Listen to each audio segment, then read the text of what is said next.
happy to, for people to put things in the chat, questions as we go along that we can pick up on, or there's probably a point where I'll stop and just take a pause and get some conversation going. Yeah, so a bit about me. Documentary photography. Someone said the other night when we were watching a TV quiz, what would be my specialist subject? And I said probably documentary photography in the late 20th century, I suppose. But I studied at Newport, the great documentary photography course there, the MA, which was fantastic back in the 90s. So that was my thing really from then. I think with this one, that's, again, like all the lectures, and I always say this, it's very, very subjective. So this is my view, from a white middle class person from England, male, and I think if someone in Africa made this lecture, probably would be completely different. So we have to acknowledge that. And some of the lecture put together on this theme might not have any of the stuff I've got in it at all. I mean, I think that's pushing it a bit, probably would, but you know what I mean. You get the point, okay? So, and it's such a huge field. I mean, obviously, whenever you start to put something together like this, you realize how vast it is. So, yeah, that's another thing to, and also I think things take time to bed in or come out with all these things. So we can think we're up to the, know what's going on, it's important at the moment, but actually in 10 years time, we might look back and say, actually, that wasn't very interesting, but that was, okay. So it's quite difficult to reflect on contemporary things that are going on in current practice as to how important they will be. It's the important thing. One thing to say, I suppose, is that definition, documentary photojournalism, that is always what is photojournalism? What is documentary photography? And I think it's generally felt that photojournalism is like more one-off photographs of events, like a bomb going off or a celebrity coming out of a club. These are the sort of things that are photojournalism. Documentary is generally a longer projects, a little bit more considered and a little bit more complex, that try and go a little bit deeper than just the surface image, which is what we think of as photojournalism being more like that. But look, again, there's loads of crossover. There's no way of defining these things precisely. Okay. So we'll have a break because I have to load the second half, and it's quite a big PowerPoint because it's got some videos. So we'll have a 10-minute break. I doubt if we'll go on for an hour and a half, but we'll see. So that's the plan. Yeah. So welcome everyone. Okay. So let's move through this then. So yeah, because this morning I thought, oh, I'm not sure what documentary photography is. Sorry, I shouldn't admit that, but it's so complex that I just asked ChatGPT, which was quite interesting. And it came up with documentary photography as a style of photography aims to chronicle events or environments in a truthful, objective, and often candid way, typically to tell a story or provide a visual record of real-world events. It focuses on capturing reality as it is without manipulation or staging to document a subject, social issue, or significant event with honesty and authenticity. Okay, so that was quite interesting because there's several things in there which we can take some serious issue with as we go through the lecture, okay?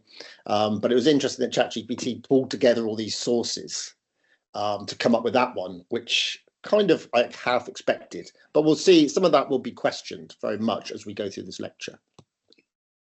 So, the obvious, I've done this lecture as a timeline, which I thought was the simplest way because it is a complex area. So I've done it as a timeline.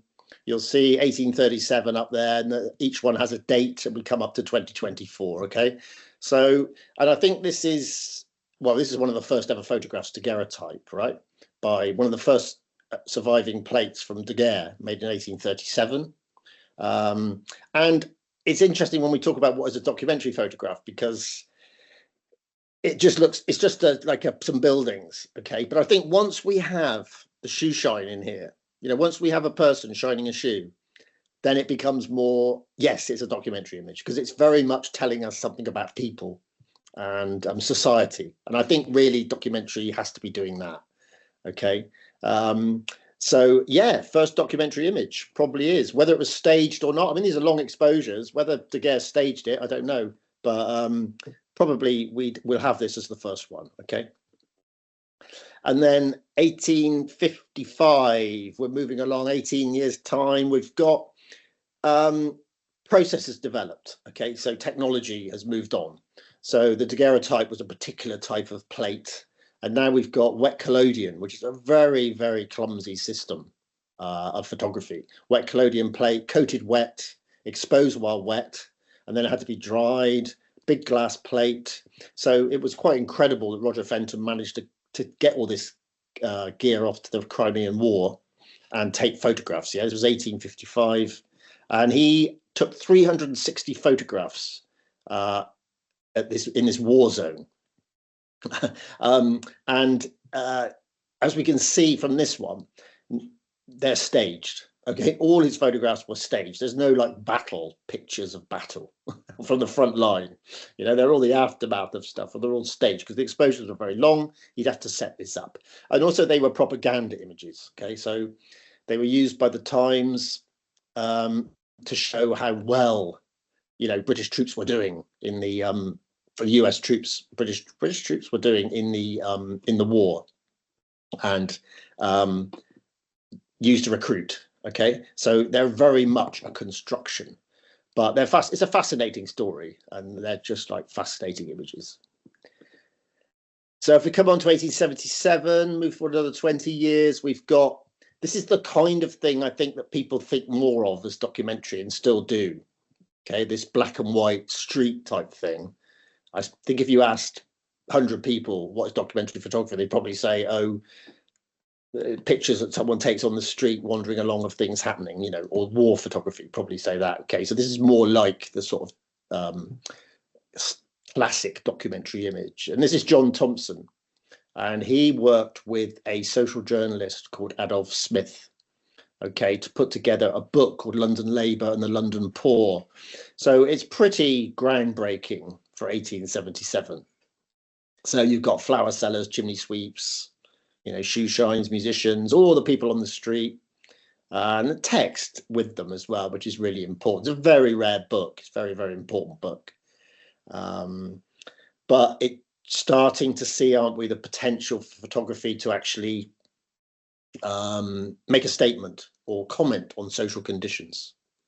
And John Thompson, along with Smith, one of the first sort of projects in that area.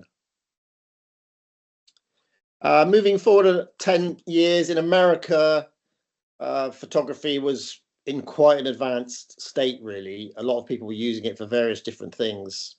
And this is The Other Half Lives by Jacob Riis from 1889. I documented the squalid living conditions in New York City slums in the 1880s. And this term, muckraking journalism, okay, came out of this. Basically, it means someone who's exposing the muck, raking up dirt, you know, finding things that aren't right, exposing, you know, they're using this journalism to expose the fact that there's all these slums in New York and someone needs to do something about it. This isn't good enough. Okay. And yeah, it had an impact, you know, people listened. I'm not quite sure how it was circulated, probably in some sort of newspaper format. But yeah, this was a groundbreaking project. You can see he would have used flash. So it's a very sort of blank, bland image, very flat. Aesthetically, it's kind of not as pleasing, is it, as the John Thompson one, which is quite nice, you know, the black and white shoe shine going on the street. This is just like documenting, trying to document the fact, really. And there's loads of people in here. I think someone, maybe there's 7 people, 6 or 7 people living in this 5-cent lodging room. And it's, yeah, of course, a fascinating photograph. And as photography developed towards the end of the 19th century, a lot of disciplines recognized the potential for photography, for them to use it within their own discipline. Okay, and this is one of the famous work by Bertillon, French, I don't know, physician, French doctor, medic, and he saw the potential for photography to classify. Okay, so this is quite a big thing, isn't it? So photography as evidence you know. So here we've got certain types of personality types. So he thought, you know, he could say, okay, this person's got that sort of forehead or that sort of nose, they must be that. Okay. And I think Dalton as well in the UK was doing a similar thing where they were classifying people, saying this is a, you know, this is a lunatic, as they would call them then, you know, because of their eyes are in this position, or this person is a, you know, a possible murderer because of this. And it was really, really dangerous stuff. But Bertillon and Dalton and people thought, yep, photography is showing us how we can classify these people. And obviously here we've got the kind of the beginning, that sort of mugshot idea as well, for classifying people through how they look. So there was a lot of dangerous thinking going on around photography's relationship to reality and the truth. Okay, just at the start, beginning of the 20th century then, I mean, I will say that I'll say this quite a lot, like important or iconic, you know, those sorts of things, because certainly Auger has to be one of those. The photographer whose name always crops up in histories of photography or being influential to certain photographers. He had a huge 35 years he was photographing in Paris, created an encyclopedic, yeah, idiosyncratic portrait of the city, just as it goes into the sort of modern era in the early part of the 20th century. So Victorian, Edwardian sort of, I mean, not in our times, you know, that sort of period. And the pictures are, well, they're very carefully composed. They're very ghostly. So quite often there's nobody in any of them. They're empty streets. So they have this real sort of melancholy about them. But I think that it's, when I talked earlier about how important it was to have a person in the picture for documentary, actually, it's kind of with Auger's, it seems to be like the absence is the thing that makes it what it is, because you start to look around at all the detail, the text, or the wheelbarrow there, what's going on with the ladders, you know, you start to piece together stories from stuff which isn't, there's no people. So quite a different form of image making, very carefully composed, technically very good. And he's been seen, because it was the surrealist period anyway, 1920s, 30s. He's been sort of lumped in with the surrealists quite often, because of this sort of uncanny, weird juxtaposition of stuff in the pictures quite often. So yeah, very, very important work. And then more muckraking. Okay, so this was Louis Hine in the early part of the 20th century in America, following on from Rees. Hine was a sociologist, and he was interested in child labour. So he went into the cotton mills and photographed child labour, young children working on these huge mills, took over 200 pictures, and, you know, again, realised that photography could be used as a tool for social change and reform.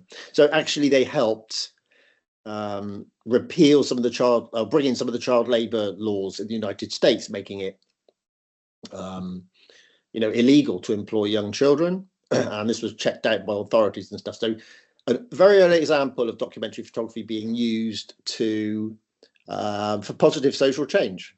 And we often put Rees and Hine together as muckraker journalists. So yeah, big change in the 1920s, and we will see how important it is, how technology is so important with change, and within documentary photography generally, of course. But there are key moments of technological advancement where things change, and the Leica was that first one really in the 1920s. So previously we had big cameras, stick them on a tripod, take your time, setting it all up, long exposures. Now the Leica, you can just put it around in your pocket, you know, and take quick photographs with small film. Popularized 35mm photography massively. Really good lenses, different shutter speeds, apertures, the whole business, you know. 36 photos, I think, on maybe it was that point on a film, so you could get through them quite quickly. and you didn't have to take your time setting up tripods and doing all that sort of stuff. So this was a revolution. Okay. And then in 1926, we had like the first famous quote, or the first famous attempt to kind of theorize documentary, I suppose. And this is the great John Grierson, who was a great thinker, philosopher, documentary practitioner. And John Grierson defined documentary as the creative treatment of actuality. Okay, so this is when you're thinking, oh, actually, hold on a minute, you know, this isn't actuality we're seeing. There's some sort of creative business going on here. Okay, and this quote now is 100 years old, and it's still, you know, sits there as underpinning the sort of difficulties around documentary photography practice.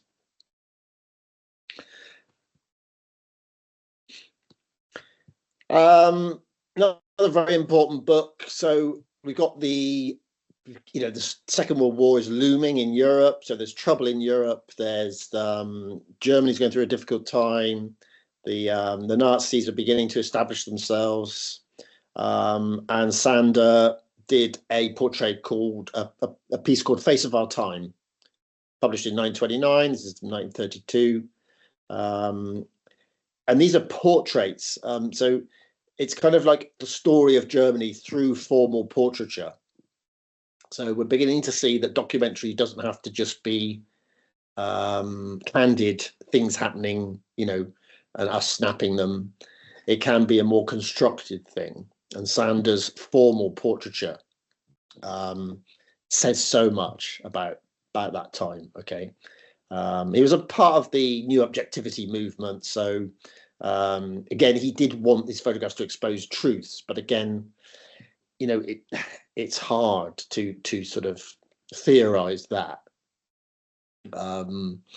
He ended up with awful trouble with the Nazis. They basically burned all his books, tried to get all his negatives and burn them all.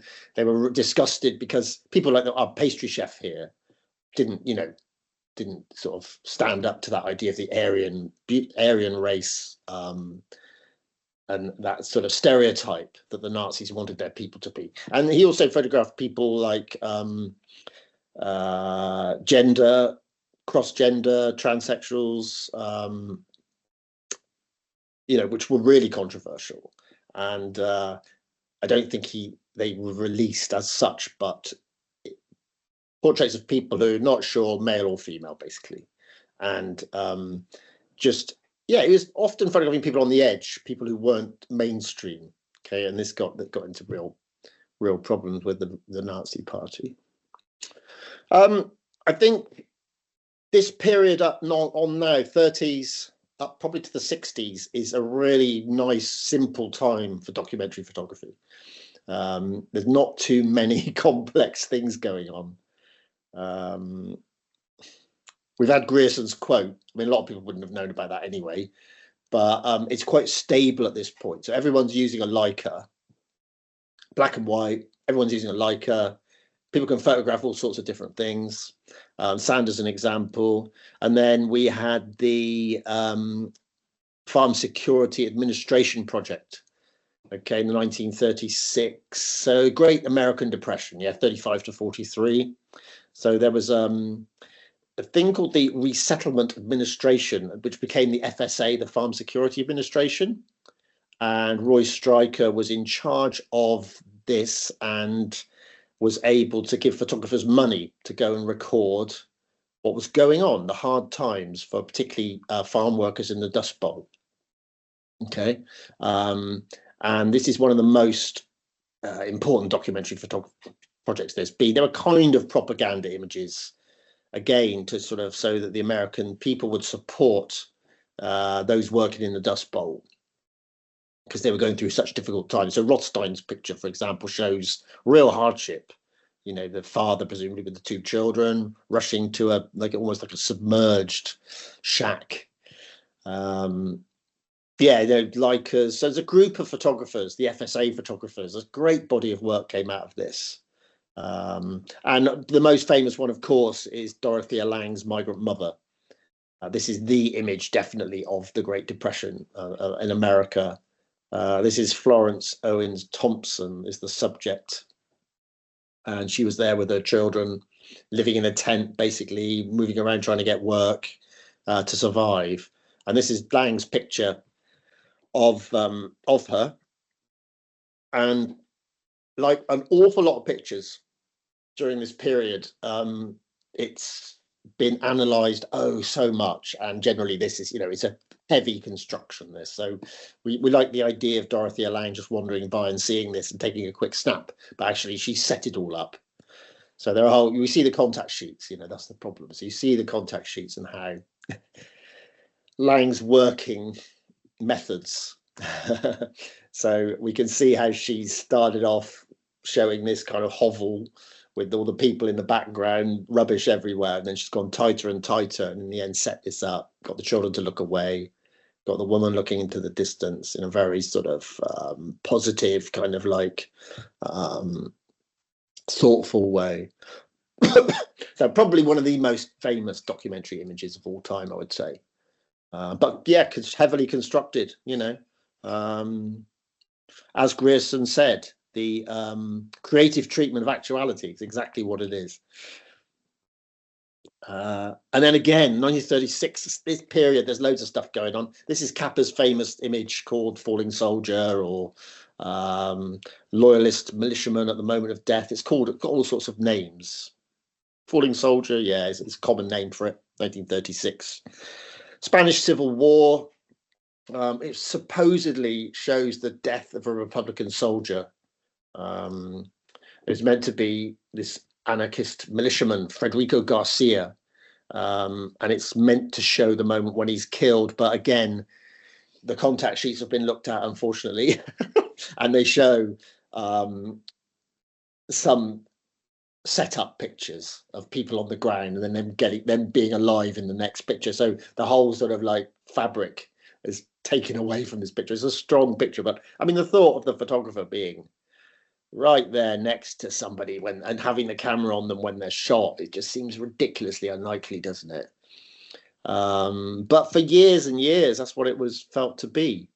But obviously Capper was on the, he was on one side, so he was gonna try and tell the story he wanted to tell, hence setting up a few pictures. That's no problem, is it? So I'm puncturing this essay with a few theoretical and writings, because I think that's really important. So we had Walter Benjamin's essay in 1936. 1936 is a big year, isn't it? Migrant Mother, Capper, Walter Benjamin, the work of art in the age of mechanical reproduction. So he is not all about photography, but he's basically saying that, because photography is reproducible and can be mass produced, it doesn't have an aura. Okay. And that's quite, let me have a little break there. So what do I mean by that aura then? Put it in the chat if you've got any thoughts about that. We'll have a drink. So photographs don't really have an aura. Why is that? What is an aura? What do we mean by that? Anyone got any ideas? Oh, well done, Alice. Yeah. The prestige. Yeah. Prestige is a good word, isn't it? Prestige, like the sort of the aura. The prestige is like the weight or the significance. Yeah, the significance of an artwork. Yeah, that's a good phrase. What does, there's another idea then, what does have aura? What creative outputs do have an aura? That's another way of putting it. Films. Cool, blimey, yeah, films have everything, don't they? I mean, yeah, I think all films have an aura. I wasn't thinking of that, but now you mention it, they all do. I'm not sure they do when you look at them on a phone, but when you see them in the cinema, they do.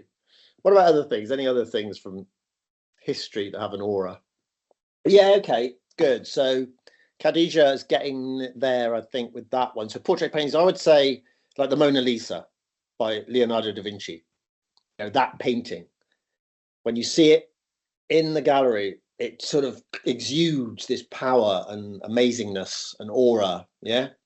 You know, Vincent van Gogh, all these kind of like one-offs. So what Benjamin was saying, basically, because they're reproduced, they become less valuable and less important. So they don't, as things, you know, you can just print them off. They're just reproducible. You know, the Mona Lisa, that painting, it's like, gosh, it's just like nothing like it. Even when you produce it, it doesn't have the aura. Okay, so that's what he was kind of getting at. But yeah, films, portrait paintings, that's the sort of thing. So very important essay. In the UK in 37, we had what's called the Mass Observation Project, which is basically Humphrey Spender, and they were trying to use photography to show the sort of daily life of people. It's get this black and white sort of like, and they used hidden cameras, which was quite interesting. So they put the Leicas down their tops and just poke the lens out through the front and take secret pictures. And this was meant to show the state of the nation. Yeah, so that was quite interesting. But then along came Cartier-Bresson. So again, this is what people think of as documentary often. So black and white, Leica, 1938. Capturing the moment, the decisive moment. So the beauty in the everyday, the rhythm, the patterns, the moment where everything is in harmony. And he had a fantastic eye, didn't he, of capturing that, Europe. And of course, from that came Magnum. So in 47, after the Second World War, Magnum was formed. And Magnum is, as you might know, an international photographic cooperative formed by people like Robert Capa, Cartier-Bresson, George Roger, who this is, Rita van der Weert. They all, and the thing about Magnum is all the photographers retain copyright to their work. This on the left, this is an image of the early days, and this is one on the right, quite a contemporary one. It's very male, isn't it? Even the contemporary one, there's about 90% male photographers in there. Anyway, but the thing about Magnum is they took photojournalist type pictures, and the money they made out of that they put into long-term documentary projects. So they had the photojournalism and the documentary going at the same time, and that I think still happens to this day. You don't get money for the long-term documentary projects, but you get the one-off photojournalistic pictures. Yeah, let's use the money to do longer projects. So a really good ethos, and it's still surviving to today. And these are the sort of projects. So this is George Roger. So from early days, from the rest of the, I suppose, 20th century, projects like this. So George Roger going off, recording customs, rituals and communities throughout Africa. These are the Nubas in Sudan. And these would have been quite exotic pictures to see, you know. So Magnum were trailblazing, recording the world, finding out new things about the world. So yeah, that 30s up to the 50s, we had this black and white photojournalism type thing. It was quite stable. But then a big change. Okay, so along comes Robert Frank. And this is, again, one of those iconic moments in the history of documentary photography. So a similar approach, black and white, a Leica, wandering around America. He was Swiss, he had a van, he drove around America, sleeping in the van, recording what he saw. And the book The Americans came out, okay, with Jack Kerouac writing the frontispiece, so Beat Poet. So this was about sort of the itinerant artist, the poet of the poet of the camera, really. Typical photograph, American flag obscuring a person, slightly dirty, grubby window. The photographs were very unromantic. Okay, and that's the thing. Most of the photographs before were quite romantic, quite upbeat. Frank's were quite dreary, really, and quite grim. And I've got a video here of the book. And yeah, some real iconic features. So a lot of American flags, obviously, but the whole gamut. So people, you know, people, very well-off people attending. These are like young hid in the back of a car, but also the cultural, the race issues, lots of street photographs, wealth and the rich and the poor, landscapes, all the clubs, the things going on in, this is a great picture, isn't it? A really great picture. Yeah, so it would go from something like this one, which is basically the rich people at the races drinking their champagne and all that sort of stuff. The next one, a black woman sat on her own in the middle of a field with a cross behind. So real iconic imagery. Every picture's telling a huge story. Very snapshot aesthetic.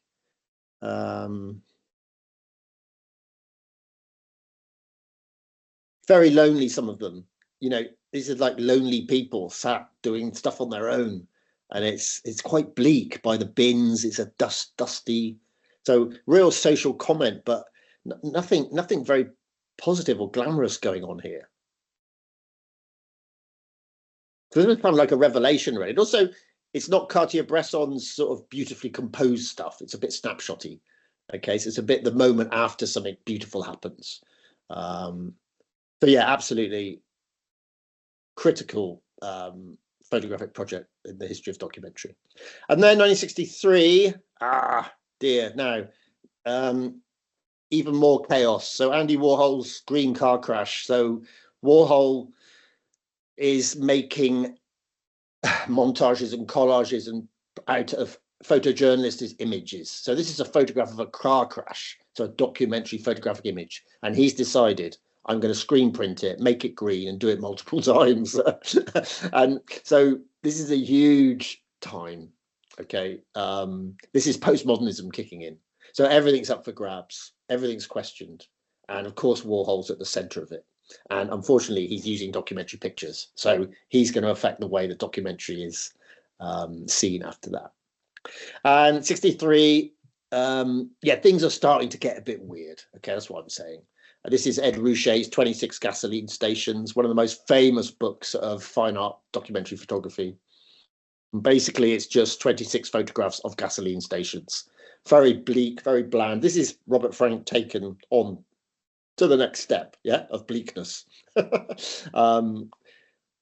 And these books, amazing stories about these books. They were sold for, I think, $1, piled up in the shops, $1 a book.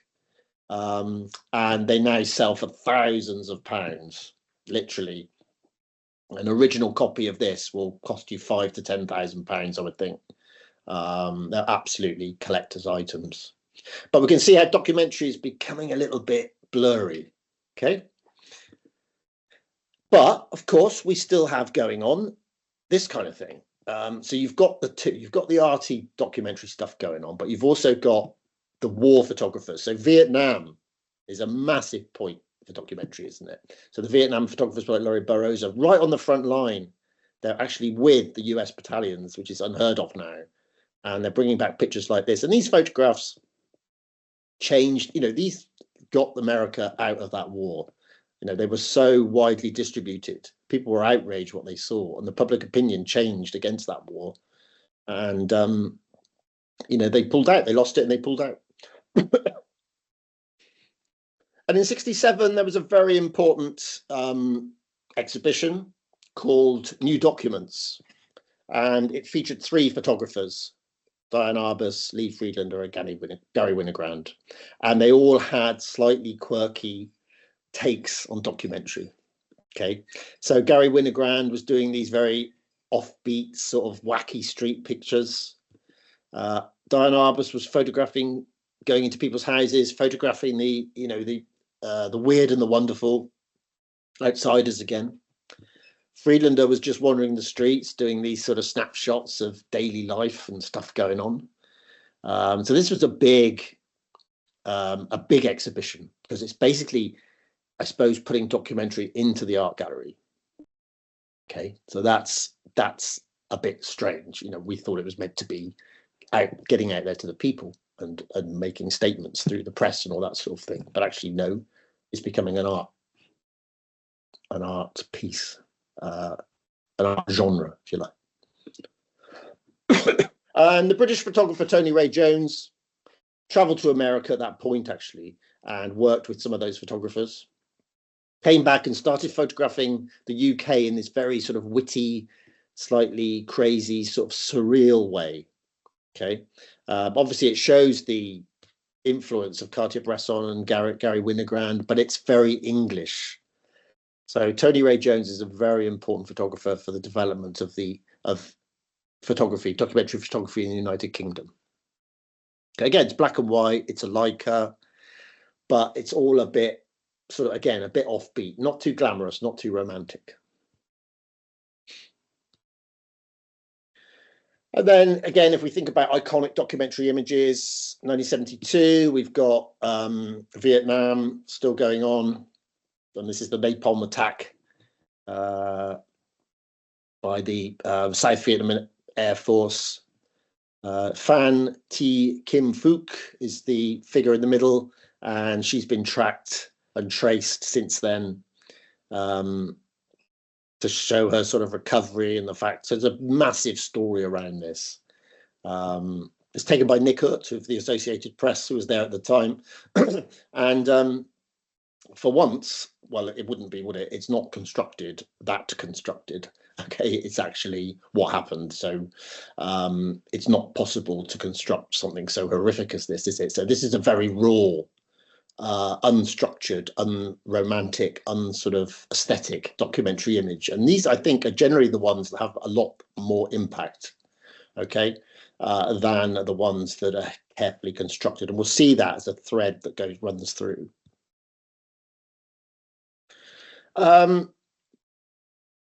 1975, Eugene Smith's Minamata. So yeah, we've still got this idea of the photo essay going on, but this was a book work by Eugene Smith, one of the first book works really to show a serious photo essay. Minamata was a place where there was huge pollution, okay, mercury pollution in the water basically, and the corporation, Chiso Corporation in the Japanese city, denied any of this, but there were lots of people were getting ill. There were lots of awful deformations at birth. And again, Eugene Smith used the power of photography to make change and to use it as part of the campaign to get the company to come clean. So yeah, another sort of project which brought about change. Yeah, so the last thing I'm going to show you before we have a break is Eggleston's guide. So another very important moment. So this is William Eggleston, very important colour photographer. And we're very much looking at someone who's photographing the everyday. And this is what we see maybe develop within documentary photography, photographers wanting not to sort of keep away a little bit more from the spectacular and the extraordinary, and to photograph on those moments which are more around them and seen as important. Okay, so Eggleston particular photograph Mississippi, you know, the American South, that's his place. And he has this very kind of like slightly offbeat way with color, very subtle. Yeah, I think it's quite difficult to talk about Eggleston. I always find it difficult. I had to do a lecture on him once at Newport years ago, and it was really hard work because it's one of those photographers that's very difficult to actually put a finger on what it is, what's so lovely about his work.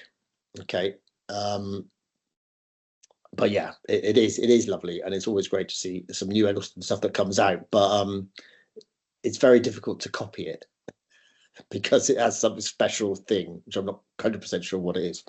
So that's Eggleston 76. And then I just want to finish this half by another really important piece of writing.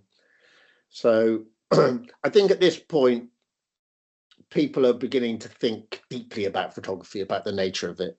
Okay. And that will be coming on the back of some of these changes we've just seen, you know, the Warhol intervention, the Robert Frank book, the Eggleston, the horrific images coming out of Vietnam. So there's a lot of thinking and writing about photography going on. And Sontag, this is the really important book on photography, which I'd encourage everyone to read. It's a collection of her essays. So she's writing about the ethics of suffering. You know, is it okay to photograph people suffering and then distribute those? What's the power issues here? Is the photographer, you know, in a powerful position over the suffering? Is it really empathy, or is it really just looking at as a sort of a freak show? And so just stopping and thinking, actually, is this okay? What's going on with documentary photography? So yeah, that's really important writing. And I think anyone who's studying photography, it's generally the book that's on any photographic courses reading list. So yeah, if you want to get ahead of the game, if you're going to study photography in the future, I'd definitely recommend reading that. Okay, so we're at a point now, late 70s, postmodernism kicked in, and obviously there's going to be some impact on documentary photography. So let's have a 10-minute break while I load up the next half. And what I'd like you to have a think about is what changes do you think, you know, what is going to happen to documentary? What are some key things that you feel might happen to documentary post the things we've just seen?